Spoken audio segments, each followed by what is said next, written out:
Kalian yang jujur, ngapain kalian di dalam? Ngapain berdua? Jangan bohong!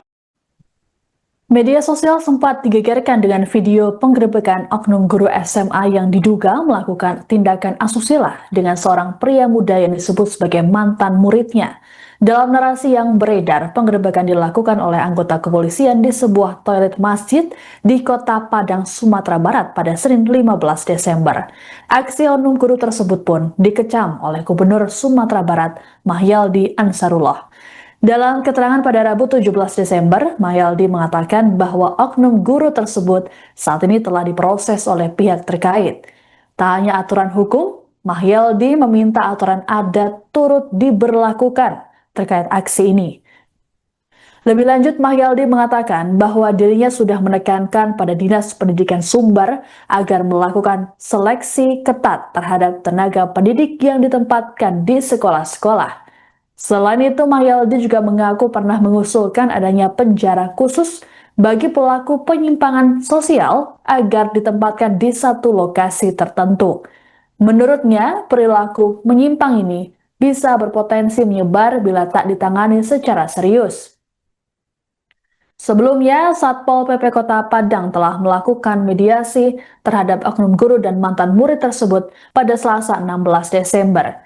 Kasatpol PP Padang, Chandra Eka Putra menyampaikan, mediasi dilakukan sebagai upaya penyelesaian secara kekeluargaan dengan tetap menegakkan aturan dan menjaga ketertiban umum.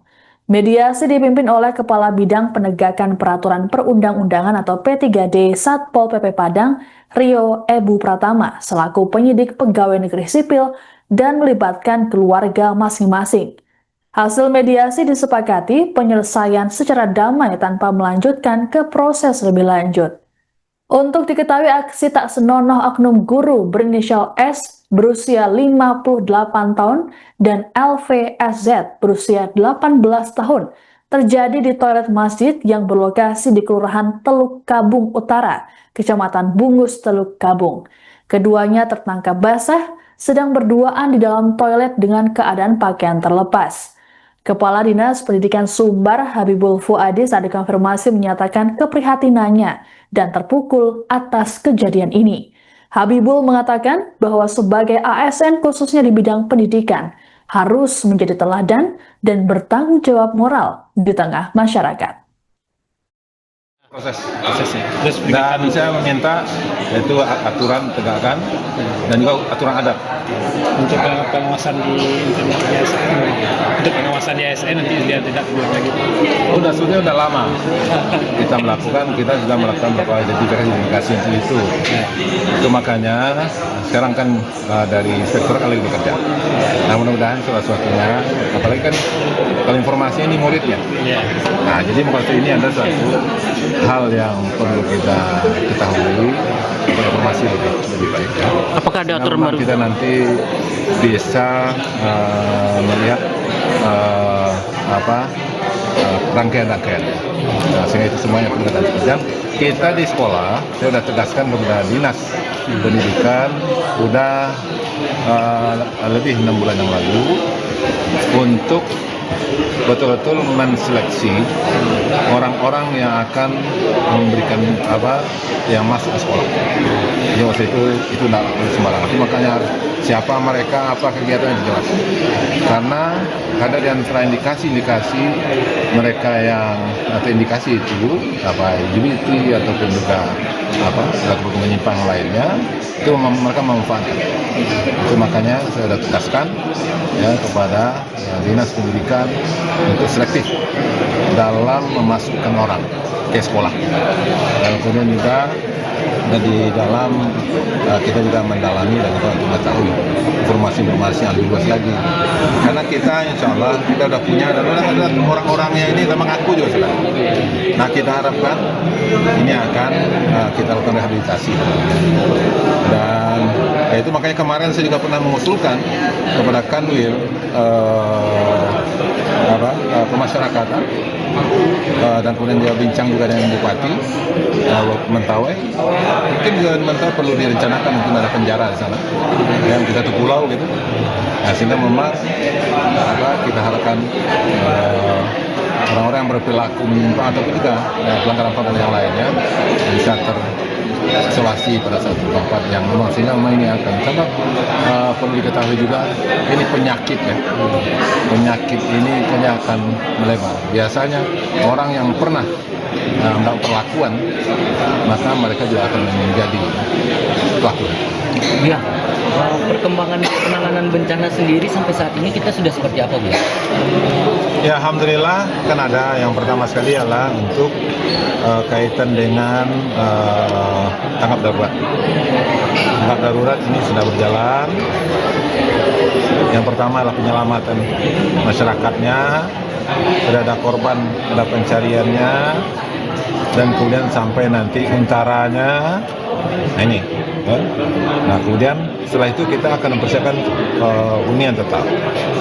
Nah kemudian setelah itu rehab rekon yang nanti ada antara untuk itu. Nah alhamdulillah sekarang itu kita siapkan langkah-langkah kita untuk rehab rekon. Itu makanya kemarin sudah mulai, dan insya Allah nanti kan ada minimal peraturan gubernur, bisa nanti perda tentang rehab rekon di Sumatera Barat secara keseluruhan. Nah, itu makanya sekarang validasi data itu harus dapatkan sehingga memang nanti mana yang akan dilakukan. Dan saya berharap dalam hal pelaksanaan itu ada percepatan karena musibah tahun 2024 yang lalu itu tahun 2005 tidak ada laksanakan, tidak maksimal laksanakan. Contohnya Sabodam, kemudian juga ada beberapa jembatan yang ada di pesisir yang lain. Nah, waktu itu tentu ini kita harapkan ada percepatan. Itu makanya itu dalam rangka untuk percepatan itu, maka yang pertama pusat, kementerian, lembaga kita harapkan juga bekerja dengan kegiatannya. Nanti kita provinsi juga begitu, kabupaten juga begitu. Maka itu perlu dukungan anggaran ke kementerian, lembaga, kemudian ke provinsi, dan kemudian juga kabupaten kota. Nah, sehingga dengan dana anggaran itulah nanti kita akan melakukan rekon, sehingga kita harapkan itu ada percepatan. Jangan sampai berlama-lama. Kenapa? Nanti itu berefek seperti sekarang ini sungai ya, yang ada sedimen yang sangat banyak. Nah, ini harus segera dirapikan sehingga nanti persawahan bisa kita fungsikan. Prioritas utama kita apa dalam rehab rekon nanti, Bu ya? Prioritas utama kita, Bu ya? Yang nama rehab rekon rehabilitasi dan rekonstruksi kan gitu, benar kan? Yang pertama adalah tentu nanti ada rumah yang permanen. Yang kedua adalah infrastruktur, ada jalan, ada jembatan, ada irigasi. Ya. Kemudian yang ketiga, tentu nanti sekolah, kemudian rumah ibadah, kemudian puskesmas, rumah sakit dan semuanya. Kan itu yang harus kita angkat. Rencana relokasi gimana, Bu ya? Relokasi sedang kita tunggu dari usulan kabupaten kota. Jadi alhamdulillah kemarin untuk Huntara di Padang Pariaman, bahkan itu ini Huntap. Nah Huntap ini nanti berarti untuk relokasi. Nah itu kita mintakan usulan. Nah kemarin dari Mensesnek ya sudah menyampaikan kepada kita itu bisa digunakan aset ya kabupaten kota, provinsi, dan aset pusat, dan bahkan juga aset BUMN. Nah maka itu ini sekarang kita lagi mendata dan minta usulan kepada Bupati Wali Kota. Tadi sudah tangani surat edaran Bupati Wali Kota untuk mengusulkan di mana kawasan-kawasan disusun semuanya. Nanti siapa kepemilikannya nanti akan sesuai dengan komitmen Pak Presiden dan yang disampaikan oleh Mensesnek kemarin ini akan saya kasih. Sudah ada kabupaten kota yang mengusulkan? Sudah. Sampai kapan gitu usulan ini, Bu ya? Kita harapkan cepat. Karena nanti usulan untuk Untara, untuk Untap. Jadi kalau Untap kan lebih ini. Untap ini ketika memang jumlahnya banyak nanti, itu ada sekolah di sana, ada rumah ibadah di sana. Iya, anggaran kita apakah mencukupi? Kalian yang jujur, ngapain kalian di dalam? Ngapain berdua? Jangan bohong! Bohong makin mempersulit kamu nanti. Kamu pegawai loh? Hah? Enggak, saya nggak mau sama baju kamu.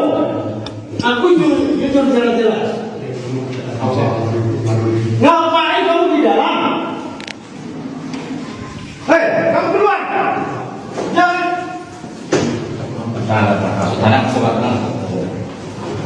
Coba, akui. Buka bajunya. Download Tribun X sekarang. Menghadirkan lokal menjadi Indonesia.